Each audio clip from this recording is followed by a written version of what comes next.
Hello, ayan yung lunch natin ngayon. Pichay na may gata. Chicken wings na may gata. Ayan. Ayan, kung gusto nyo makita, hanapin nyo lang. Upload to. Pero hindi pa ngayon ma-upload. Tagal-tagal pa kasi dami pang nakasunod-sunod. Ayan.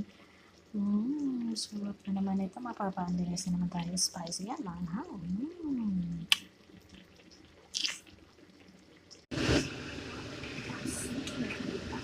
Yan, pwede na yung ating ginataang paksi or may kulot may talong sa ilalim, mga talya, and sitaw, okra. Ayan, so pwede na rin yung ating ginataang paksi. Wala na siyang sabaw, tapos na yung sabaw niya. So okay na yan. Pwede na rin siya. So kung gusto nyo makita na sa akin yung video, upload. Thank you!